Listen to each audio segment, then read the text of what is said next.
వన మహోత్సవం కార్యక్రమంలో భాగంగా రాష్ట్ర వ్యాప్తంగా మొక్కలు నాటే కార్యక్రమం చేపట్టడం ఎంతో హర్షదాయకమని కొత్తపేట ఎమ్మెల్యే బండారు సత్యానందరావు అన్నారు. రాష్ట్ర ఉప ముఖ్యమంత్రి కొనిదెల పవన్ కళ్యాణ్ పుట్టినరోజు సందర్భంగా వన మహోత్సవంలో పాల్గొని మొక్కలు నాటారు. ప్రతి ఒక్కరూ మొక్కలు నాటాలని ప్రతిజ్ఞ చేయించారు.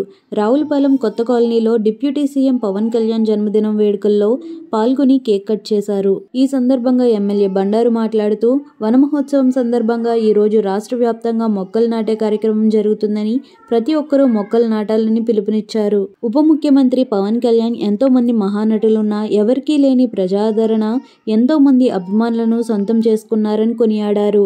ఈ కార్యక్రమంలో కెవి సత్యనారాయణ రెడ్డి, గుత్తిల పట్టాభి, చిలువూరి సతీష్ రాజు, జక్కంపూడి వెంకటస్వామి, దొన్నెపూడి దుర్గా, కూటమి నాయకులు పాల్గొన్నారు.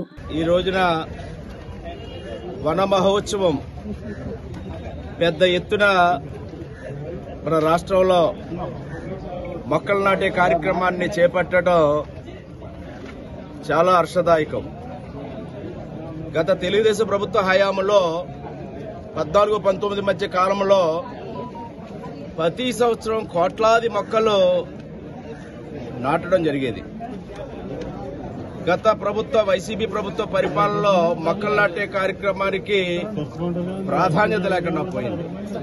మరలా కూటమి ప్రభుత్వం అధికారంలోకి వచ్చిన తర్వాత చంద్రబాబు నాయుడు గారు, పవన్ కళ్యాణ్ గారి యొక్క నేతృత్వంలో ఈ రోజున పవన్ కళ్యాణ్ గారి యొక్క పుట్టినరోజు సందర్భంలో వన మహోత్సవ కార్యక్రమం పెద్ద ఎత్తున జరపబట్టడం చాలా సంతోషంగా ఉంది. ఈనాడు ఇక్కడ రావులపాలెంలో మొక్కలు నాటుతూ ఉన్నాం. భవిష్యత్తులో ఈ మొక్కలు పెద్దవై చెట్లుగా మారి మంచి ఆక్సిజన్ అందించి, నీడను అందించి, పచ్చదనాన్ని అందించి, ఈ ప్రాంతానికి చల్లదనాన్ని, మంచి వాతావరణాన్ని, మంచి ఎన్వైరన్మెంట్ ని కలగజేయడానికి దోహదపడుతుందని ఆశిస్తూ ఉన్నాను. వృక్షో రక్షిత రక్షిత అని అందరూ పెద్దలు అంటూ ఉంటారు. వృక్షాలని కాపాడితే అవి మనల్ని కాపాడతాయని. గతంలో మా చెట్లను కూడా నరికివేయడం జరిగింది గౌరవ మాజీ ముఖ్యమంత్రి గారు జగన్మోహన్ రెడ్డి గారు ఆనాడు వచ్చినప్పుడు. అలాంటి పరిస్థితులు పోవాలి. రాష్ట్ర వ్యాప్తంగా నర్సరీలు రైజ్ చేసి మొక్కలు పెంచడం ద్వారా ప్రజానీకానికి, ఎందుకంటే వాతావరణ పొల్యూషన్ జరుగుతూ ఉంది, ప్రజల యొక్క ఆరోగ్యాలు కూడా దెబ్బతింటూ ఉన్నాయి. ఈ వాయు కాలుష్యాన్ని తగ్గించాలి అంటే మొక్కలు ఆక్సిజన్ అందించడం ద్వారా వాతావరణం, మంచి వాతావరణం, మంచి గాలి మనం పీల్చుకోగలుగుతాం. మరి వన మహోత్సవాన్ని విజయవంతం చేయవలసిగా ప్రతి ఒక్కరూ మొక్కలు పెంచాలి, మొక్కలు నాటాలి, మొక్కల్ని కాపాడాలి, మొక్కల్ని పెంచాలి అని కోరుకుంటూ ఉన్నారు. గౌరవనీయ ఉప ముఖ్యమంత్రి వర్యులు, జనసేన పార్టీ అధ్యక్షులు గౌరవనీయులు శ్రీ పవన్ కళ్యాణ్ గారి యొక్క 53వ జయంతి సందర్భంగా నేడు ఇక్కడ మన కొత్త కాలనీలో వారి జన్మదిన వేడుకలు నిర్వహించుకోవడం ఎంతో ఆనందంగాను, సంతోషంగాను, గర్వంగాను ఉందని తెలియజేస్తా ఉన్నాను. మరి పవన్ కళ్యాణ్ గారి యొక్క సినీ రంగంలోనే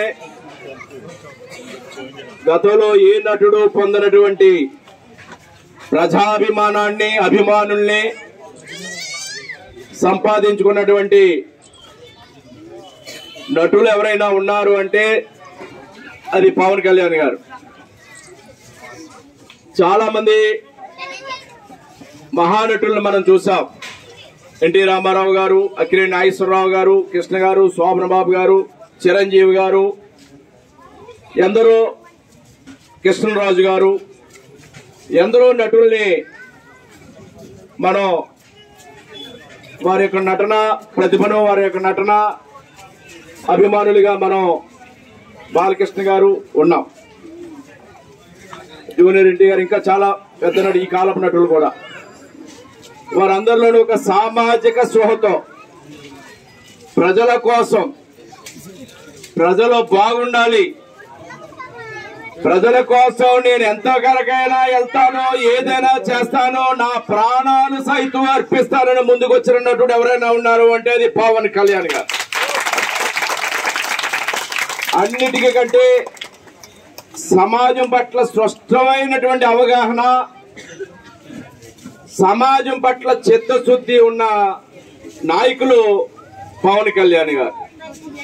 చంద్రబాబు నాయుడు గారు, వైసీపీ ప్రభుత్వ జగన్మోహన్ రెడ్డి గారి కుట్రకు బలై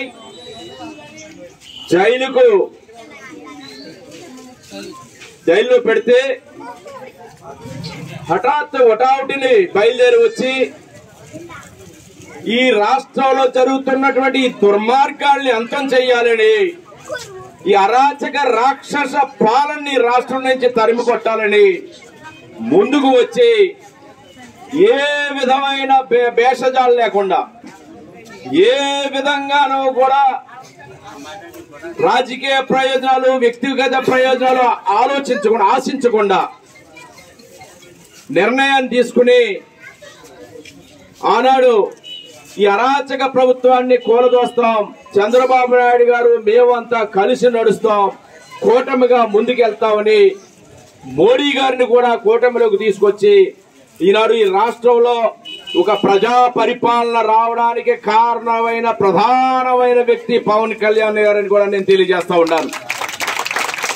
ఆ యొక్క గొప్పతనం ఆయనకే చెందుతుంది. మరి ఎంతో సుఖంగా ఉండొచ్చు, ఆయనకు లోటు లేదు, అభిమానులు కొదవలేదు, సినిమాలకు లోటు లేదు. అయినా ప్రజా జీవితంలోకి వెళ్తే ప్రజలకు ఇంకా ఎక్కువ అండగా ఉండొచ్చు, ప్రజలకి మేలు చేయొచ్చు అనే ఆలోచనతోటి ఆయన ఇందులో అడిగడం, దాన్ని చంద్రబాబు నాయుడు గారు, పవన్ కళ్యాణ్ గారు ఒకరికొకరు తోడవటం, వారి ఇరువురు యొక్క నేతృత్వంలో ఏనాడు చరిత్రలో ఎరగనటువంటి మెజార్టీలతో రాష్ట్రంలో కూటమి ప్రభుత్వం అధికారంలో రావడం, కొత్తపేట నియోజకవర్గంలో 56,479 ఓట్లతో మనం గెలిచామంటే వారి ఇరువురు యొక్క ఆశీస్సులే దానికి ప్రధాన కారణమని నేను తెలియజేస్తా ఉన్నాను. వారి నేతృత్వంలో ఈ రాష్ట్రం ఎంతో అభివృద్ధి చెందుతుంది, ఎన్నో రంగాల్లో ముందుకెళ్తుంది. కొత్తపేట నియోజకవర్గాన్ని కూడా ముందుకు తీసుకెళ్లడం కోసం చంద్రబాబు నాయుడు గారు, అదేవిధంగా పవన్ కళ్యాణ్ గారి యొక్క సహాయ సహకారాలతో ఈ రాష్ట్ర అభివృద్ధిలో భాగంగా కొత్తపేట నియోజకవర్గాన్ని కూడా అభివృద్ధి పదంలో ముందుకు నడిపించడం కోసం మీ అందరి ఆశీస్సులతో ఎంతో బరువైన బాధ్యతను భారీ మెజార్టీలతో నాకు మీరు అప్పగించడం జరిగింది. నా బాధ్యతను నేను పూర్తి చేయడం కోసం సర్వదా ప్రతిక్షణం దానిని దృష్టిలో పెట్టుకునే నేను పనిచేస్తానని, మీ ఆశీస్సులతో నియోజకవర్గ అభివృద్ధికి పాటుపడతానని తెలియజేసుకుంటూ మరో